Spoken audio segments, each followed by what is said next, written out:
everybody here, all our friends and industry colleagues. We are here celebrating the 28th annual Hotelier the World Awards, harkening back to the first winner. It was Jim Nasicas of the Stanford Court back in San Francisco many years ago, and since then we have honored a lot of great hotel leaders still with us, still in this business, and tonight we're thrilled to have two great hoteliers with us, certainly very deserving of the honor, and we can't wait to tell you more about them. Before that, I certainly want to acknowledge all the nominees this year. We have 4 nominees in each category, and I just want to remind you who they were.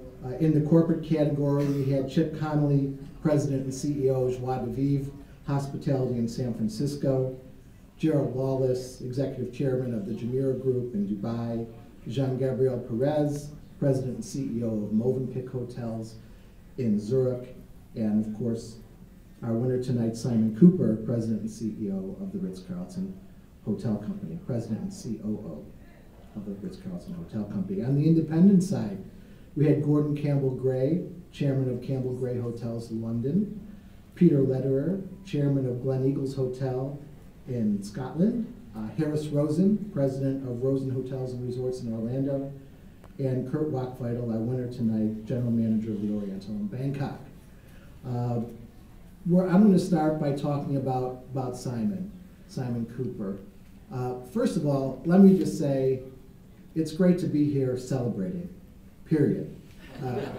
We're living in tough times, and to have an opportunity to celebrate the great careers of 2 hoteliers, I think we're all glad to be here, be happy, lifting a glass to them. So may we have many more nights like that, and hopefully in the not too distant future. But until then, it's going to be a rough road. And I wrote my editor's diary this month under the heading, New Leaders Will Be Born. In times like this is when the mettle is really tested, when perhaps some of the next great hoteliers will start coming to the fore, finding ways to work with their staffs, work with their marketing departments, and bringing back more guests into the hotel. This is when everybody earns their paycheck. And it reminds me of both of our winners tonight, who have also faced adversity in their career. Kurt Wachfeitel got his start with the hotel in Pattaya, and from what I learned about that through Derek Gale, the senior editor who wrote the story, Kurt had some rough and tumble guests in the hotel. He didn't have a lot of help. He was going to the market in the morning. He was doing the payroll at night. And he did everything to make that hotel work, and eventually turned that hotel around and ended up parlaying that into an incredible career at the Oriental. He's been there for over 40 years now. And he had stared down adversity, overcame it, and made a great career after some daunting tasks in the start. And for Simon, perhaps his moment came not too long after 9/11 here in New York City. The story was told about the Ritz-Carlton in Battery Park, and that hotel was due to open right before 9/11, or right around 9/11. We had the attacks, and as opposed to postponing the opening, Simon stood up, rallied the troops, instilled confidence, and got that hotel up and running.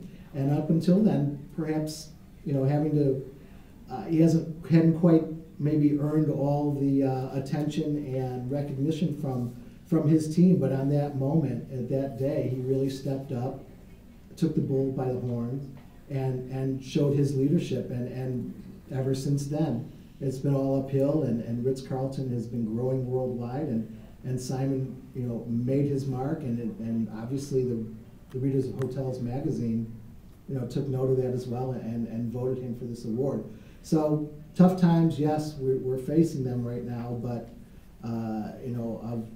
good things will come of this. I'm very sure. It might take them a year or 2, but we're going to find some new leaders, and we're going to recognize all the great hoteliers that are here, and I know there are many, both here in New York and around the world, that are going to step up and lead this industry through a tough time.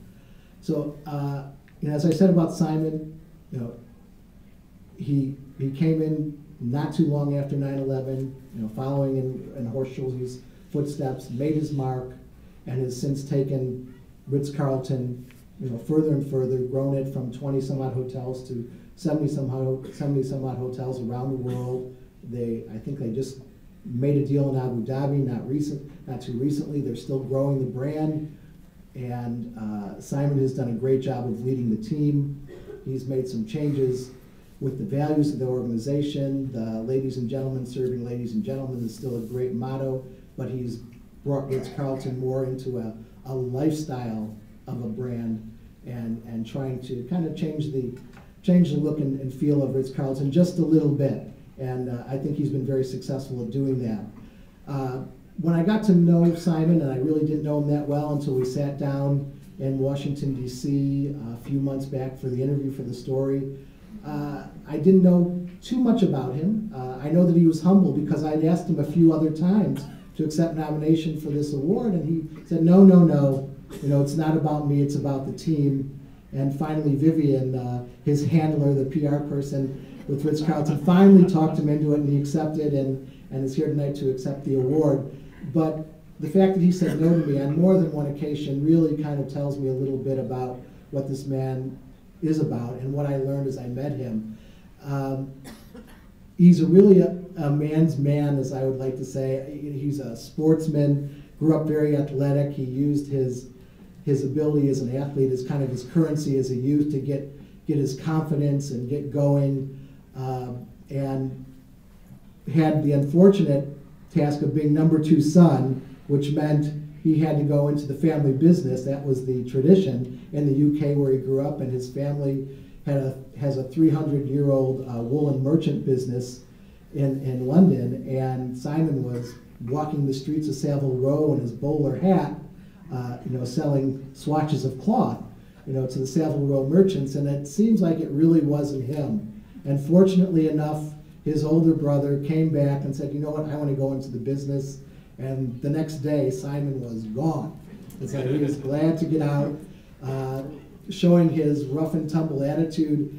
He jumped on a charter yacht, came across the Atlantic, ended up in the Caribbean, and spent 5 years chartering yachts around, kind of getting a taste of hospitality in a little different way, having to show the islands to the rich and famous who were chartering his yachts, and making those boats really have great ambiance and great service. And so he really started his role in the hospitality industry on ships in the Caribbean.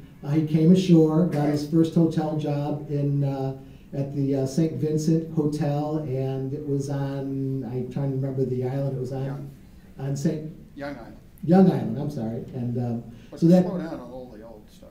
All the old stuff, okay. Well, anyway, he got his start, came ashore, got a taste, ended up moving up to Canada. He met his beautiful wife. He spent several years there honing his skills in Montreal. Had an opportunity to come to Israel for CP at the time, and from there got an opportunity with Dan Hotels. It was his first managing director's job with Dan in Israel.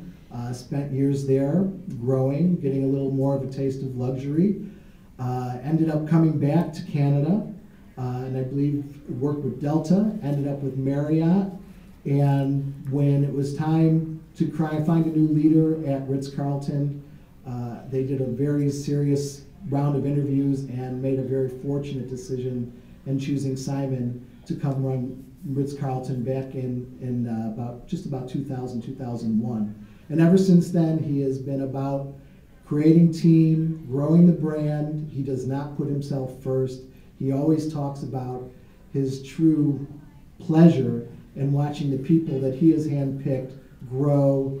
He's nurtured them, and they have grown to be other leaders in other companies and still at Ritz-Carlton. And just the fact that he's more concerned about the people he works with and the desire he has to see them succeed says a lot about the man and his leadership skills. And Simon, I'm thrilled to have you here tonight as our 2008 Corporate Hotelier of the World. Please come up and accept the award.